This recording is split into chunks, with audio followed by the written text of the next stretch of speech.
I have 4 boards up here. We don't have that much time today because I love to talk, by the way. I talk all day. So on one side, you have the inner world, which represents all the things that happen up here between your ears before you ever go out into the world and take action. It's your mindset for success. And on the other side, you have what's called the outer world, which are the real world strategies that you employ, that you utilize to actually get what you want. You set yourself up here and execute here.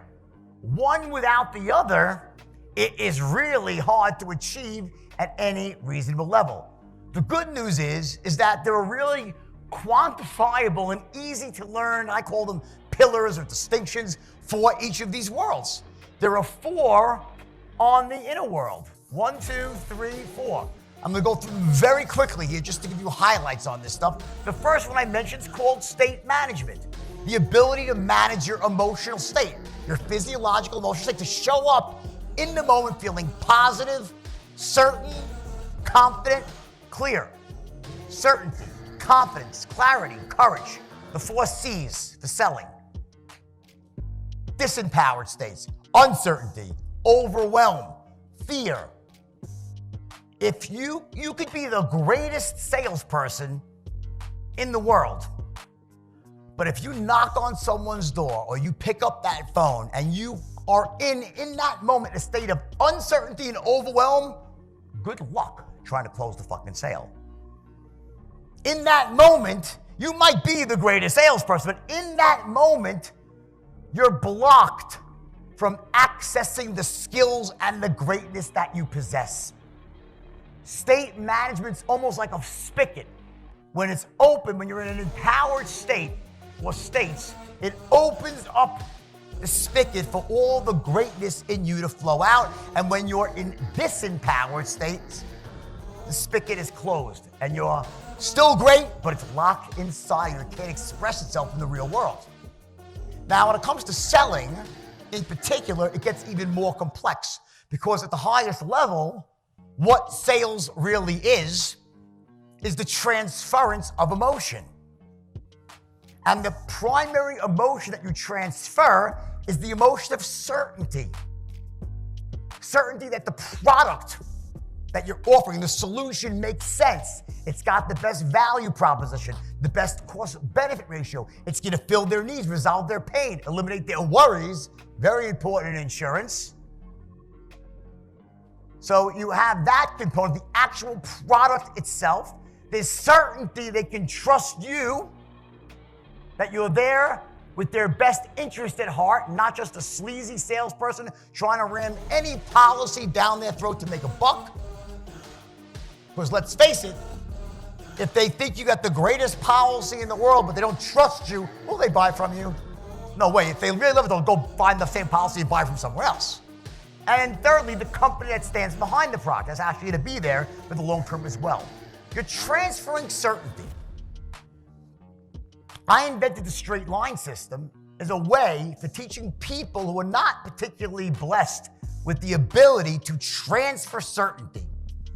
Like I have a natural ability, who's a natural born closer? I'm sure there's some here. There's a bunch, right?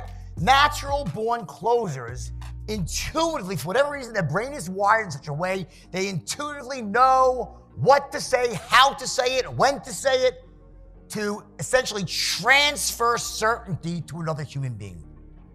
The straight line system allowed these young kids, and since then over the last 30 years, people all over the world to close in that same way, to transfer certainty. The straight line system allows you to transfer certainty, but what it doesn't do, it doesn't create certainty. It transfers it. Certainty is created by you, by showing up in a state of absolute certainty. And the straight line allows you to transfer that certainty without breaking fundamental rules of selling and human communication. Like, I can't transfer certainty and make them hate me at the same time.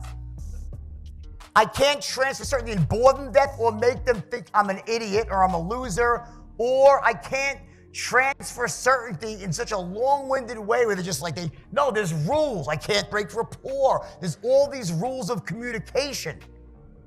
The straight line allows you to transfer certainty. The best metaphor I've ever come up with, it's the way a home heating system works.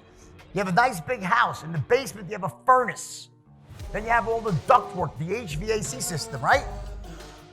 The HVAC system allows the furnace to transfer the heat it creates to all the different rooms without dissipating the energy. Each room gets heated in a very efficient, elegant way without all the heat escaping into the atmosphere. You could have the greatest ductwork, the greatest HVAC system in the world, beautiful, pristine.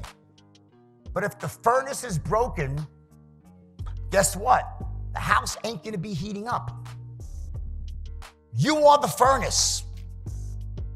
The straight line system is the ductwork. The person you're trying to close represents all the different rooms of the house. You have to show up in a state of absolute certainty that your product is the best, that you are the best. When I say the best, I mean the most ethical, the most knowledgeable, the best for them, a resource for them. Your company is the best, and you use the straight line to transfer the certainty.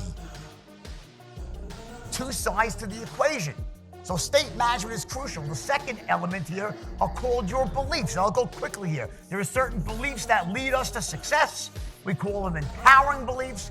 And there's other beliefs that are very disempowering. We call them limiting beliefs. Limiting beliefs are, I think it's difficult to make money. Selling is evil. Okay, I'm too old. I'm too young. I'm not meant for greatness. All these beliefs. I don't have time to go into the whole belief thing. As hopefully you guys have done some work in self-development. I didn't invent this stuff, right? It's out there, but you have to root out limiting beliefs and replace them with empowering beliefs. And there's ways to do that, because here's the deal. We're all held down by our lowest level limiting belief. It's almost like, imagine a beautiful Ferrari race car, right?